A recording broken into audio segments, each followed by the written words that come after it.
നമസ്കാരം. മലയാളി വാർത്തയിലേക്ക് സ്വാഗതം. കേരളത്തിൽ വീണ്ടും ഒരു ഇടവേളയ്ക്ക് ശേഷം മഴ കനക്കുന്നുവെന്ന സൂചനയാണ് നമുക്ക് ലഭ്യമാകുന്നത്. വിവിധ ജില്ലകളിൽ റെഡ് അലർട്ട് തന്നെയാണ് പ്രഖ്യാപിക്കുന്നത്. അതിതീവ്ര മഴയ്ക്കുള്ള സാധ്യതയും കേന്ദ്ര മുന്നറിയിപ്പുകൾ ഒരു കാരണവശാലും അവഗണിക്കരുത് എന്നാണ് ഈ അവസരത്തിൽ പറയാനുള്ളത്. കേരളത്തിൽ അതിതീവ്ര മഴയ്ക്ക് സാധ്യത ഉള്ളത് കൊണ്ട് തന്നെ കേരളത്തിലെ വിവിധ ജില്ലകളിൽ മഴ മുന്നറിയിപ്പ് പുറപ്പെടുവിച്ചിട്ടുണ്ട്. ഇന്ന് 10 ജില്ലകളിലാണ് ഓറഞ്ച് അലർട്ട് പ്രഖ്യാപിച്ചിരിക്കുന്നത്. നാളെ 2 ജില്ലകളിൽ റെഡ് അലർട്ടും 9 ജില്ലകളിൽ ഓറഞ്ച് അലർട്ടും പ്രഖ്യാപിച്ചിട്ടുണ്ട്. അതിതീവ്രമായ മഴയ്ക്കുള്ള സാധ്യതയാണ് ഇതിലൂടെ പ്രവചിച്ചിരിക്കുന്നത്.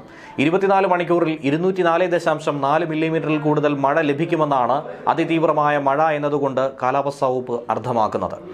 ഇന്ന് കോട്ടയം, ഇടുക്കി, എറണാകുളം, തൃശൂർ, പാലക്കാട്, മലപ്പുറം, കോഴിക്കോട്, വയനാട്, കണ്ണൂർ, കാസർഗോഡ് ജില്ലകളിൽ ഓറഞ്ച് അലർട്ടും തിരുവനന്തപുരം, കൊല്ലം, പത്തനംതിട്ട, ആലപ്പുഴ ജില്ലകളിൽ യെല്ലോ അലർട്ടും പ്രഖ്യാപിച്ചിട്ടുണ്ട്. ഇനി നാളെ കണ്ണൂർ, കാസർഗോഡ് ജില്ലകളിൽ റെഡ് അലർട്ടും പത്തനംതിട്ട, കോട്ടയം, ഇടുക്കി, എറണാകുളം, തൃശൂർ, പാലക്കാട്, മലപ്പുറം, കോഴിക്കോട്, വയനാട് ജില്ലകളിൽ ഓറഞ്ച് അലർട്ടുമാണ് പ്രഖ്യാപിച്ചിരിക്കുന്നത്. ഈ ജില്ലകളിലൊക്കെ തന്നെ കനത്ത മഴ, അതിശക്തമായ മഴ തന്നെ ആയിരിക്കും പെയ്തിറങ്ങുന്നത്.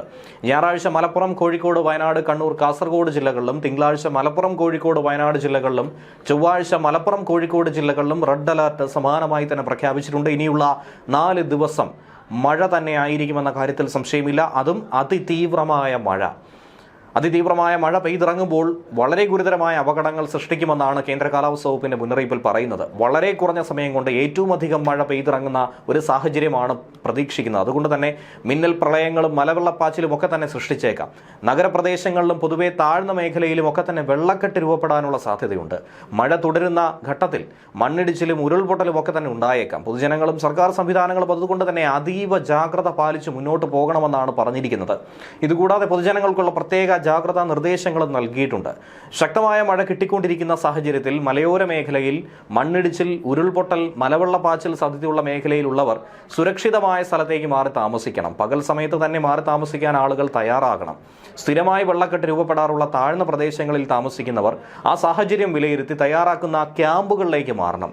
ശക്തമായ കാറ്റിന് സാധ്യത ഉള്ളതുകൊണ്ട് തന്നെ അടച്ചുറപ്പില്ലാത്ത വീടുകളിൽ താമസിക്കുന്നവരും മേൽക്കൂര ശക്തമല്ലാത്ത വീടുകളിൽ താമസിക്കുന്നവരും പ്രത്യേക ജാഗ്രത പാലിക്കണം.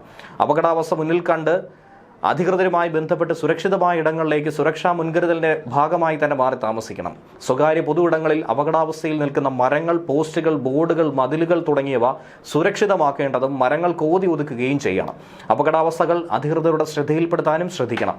ശക്തമായ മഴ പെയ്യുന്ന ഘട്ടത്തിൽ ഒരു കാരണവശാലും നദികൾ മുറിച്ച് കടക്കാനോ നദികളിലോ മറ്റ് ജലാശയങ്ങളിലോ കുളിക്കാനോ മീൻ പിടിക്കാനോ മറ്റാവശ്യങ്ങൾക്കോ ഇറങ്ങാൻ പാടുള്ളതല്ല.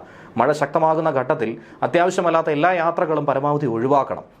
വെള്ളച്ചാട്ടങ്ങൾ, ജലാശയങ്ങൾ, മലയോര മേഖലകൾ എന്നിവിടങ്ങളിലേക്കുള്ള വിനോദയാത്രകളും മഴ മുന്നറിയിപ്പ് മാറുന്നതുവരെ ഒഴിവാക്കണം. ജലാശയങ്ങളോട് ചേർന്ന റോഡുകളിലൂടെയുള്ള യാത്രകളിൽ പ്രത്യേക ജാഗ്രത പാലിക്കണം. അറ്റകുറ്റപ്പണികൾ നടക്കുന്ന റോഡുകളിലും ജാഗ്രത പാലിക്കേണ്ടതുണ്ട്. അതിശക്തമായ മഴയുണ്ടാകുന്ന ഘട്ടത്തിൽ റോഡ് അപകടങ്ങൾ വർദ്ധിക്കാനുള്ള സാധ്യതയും മുന്നിൽ കാണണം. പല തീരങ്ങളിൽ കടലാക്രമണം ശക്തമാകാൻ സാധ്യത ഉള്ളതുകൊണ്ട് തന്നെ അപകട മേഖലകളിൽ താമസിക്കുന്നവർ ജാഗ്രത പാലിക്കുക. ആവശ്യമായ ഘട്ടത്തിൽ മാറി താമസിക്കണം. മത്സ്യബന്ധന ഉപാധികൾ സുരക്ഷിതമാക്കി വെക്കണം. റെഡ്, ഓറഞ്ച് അലർട്ട് പ്രഖ്യാപിച്ച ജില്ലകളിൽ ശക്തമായ മഴ തുടരുന്ന ഘട്ടത്തിൽ മുൻകൂറായി തന്നെ ദുരിതാശ്വാസ ക്യാമ്പുകൾ സജ്ജീകരിച്ച് തങ്ങളുടെ പ്രദേശത്തെ ദുരിതാശ്വാസ ക്യാമ്പിനായി കണ്ടെത്തിയ കെട്ടിടം സംഭവിച്ച വിവരം ബന്ധപ്പെട്ട റവന്യൂ, തദ്ദേശ സ്ഥാപന അധികാരികളിൽ നിന്നും മുൻകൂറായി അറിഞ്ഞു വെക്കുകയും അങ്ങോട്ട് സുരക്ഷിതമായി വഴി മനസ്സിലാക്കി വെക്കുകയും ദുരന്ത സാധ്യതാ മേഖലയിലുള്ളവർ ഒരു എമർജൻസി കിറ്റ് അടിയന്തരമായി തയ്യാറാക്കി വെക്കേണ്ടതുമാണ്.